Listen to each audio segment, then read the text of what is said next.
لە چوارچێوەی ئامادەکاریەکان بۆ کۆنگرەی چوارەمی کۆمەڵی ئیسلامی ئەمڕۆ کۆنفرانسی ناوچەی مەڵبەندی کەرکووکی کۆمەڵی ئیسلامی بەڕێوە چوو. لە کۆنفرانسەکەی ئەمڕۆی کەرکووکدا ڕێبا سابر بە زۆرینەی دەنگی ئەندامانی کۆنفرانس بۆ جارێکی تر بوویەوە بەرپرسی مەڵبەندی کەرکووک و دواتر خوێندنەوە بۆ راپۆرتی بازنەکانی تایبەت بە پەیڕەوی ناخۆی کۆمەڵی ئیسلامی کرا و ئەندامانی کۆنفرانس نوێنەری خۆیان بۆ کۆنگرە هەڵبژارد.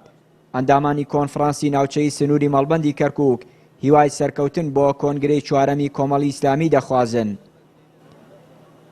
سەرەتا حقت کۆنفرانسێکی سەرکەوتوو بوو لە کەشێکی برایانە و هێور و هێمنە بەسەرچوو و بۆ داهاتووی شتەمەنا ئەکەین کۆنگرە یعنی دەوری کاریگەری هەبێت لە یەکلاکردنەوەی کێشە و مشاکلەکانە کە ڕوو ئەدە لە داهاتوو خصوصن ناوچە کێشە لەسەرەکان چونکە کۆمەڵی ئیسلامی ئەبێ دەورێکی کاریگەری هەبێت ئەبێ بە یعنی ئەم ناوچانە بە هەند وەربگرێت لەبەر ئەوەی بە حقت پێویستی بە دەنگی کۆمەڵە پێویستی بە توانای کۆمەڵە.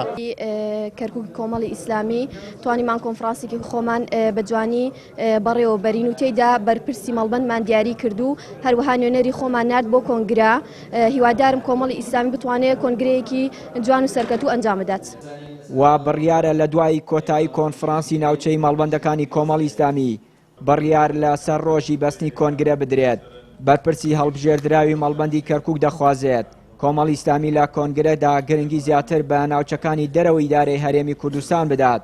ئەندامێکی لیژنەی باڵای ئامادەکاری کۆنگرەی کۆمەڵی ئیسلامی دەڵێت کۆمەڵ سیستەمی نوێنەرایەتی پیادە دەکات بۆیە سازانی کۆنگرەکەشی جیاوازە لە کۆنگرەی حزبەکانی دیکە.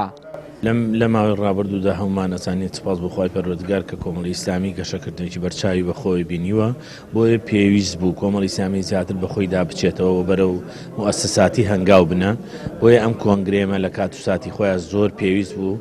سپاس بخوا ئەندامانێکی زۆر لە مەڵبەندی ئێمە ئامادە بوون و مناقەشەی پەیڕەوی نێوخۆی کۆمەڵی ڕەشنووسی پەیڕەو کرا زۆر بە جوانی و ئەو خاڵانی کە ئێمە مەبەسمان بوو لە پەیڕەوە چەسپانمان وە داواکاریمان کردووە کە وەکو ڕابردوو بگرە زیاتریش کۆمەڵی ئیسلامی گرنگ بەم ناوچانە بدا.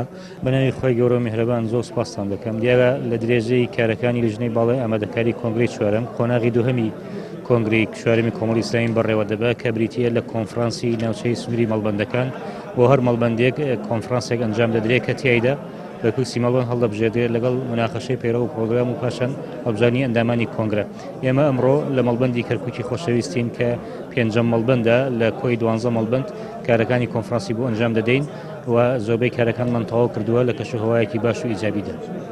بۆ سازدانی کۆنگرەی چوارەمی کۆمەڵی ئیسلامی باسێ قۆناغ کۆنگرە بەڕێوە دەچێت. لە قۆناغی یەکەم کۆنفرانسە گشتیەکان بەڕێوە دەچێت و ئەندامانی کۆنفرانس هەڵدەبژێردرێن. لە قۆناغی دووەم کە کۆنفرانسی ناوچەیەکانە تیایدا ئەندامان بەرپرسی مەڵبەند کە هاوکات دەبێتە ئەندامی سەرکردایەتی کۆمەڵی ئیسلامی هەڵدەبژێرن و هەر لە قۆناغی دووەم خوێنەوە بۆ پەیڕەوی ناخۆی کۆمەڵی ئیسلامی دەکرێت و ئەندامانی کۆنگرە هەڵدەبژێردرێن. قۆناغی سێمیش بەستنی کۆنگرەیە ئەویش لە دوای تەواوبوونی کۆنفرانسە ناوچەیەکان دەبێت. ئەنجومەنی سەرکردایەتی بڕیار لە ڕۆژ و کاتی بەستنی کۆنگرە دەدات. چیانوری کەناڵی ئاسمانی پەیام کەرکووک.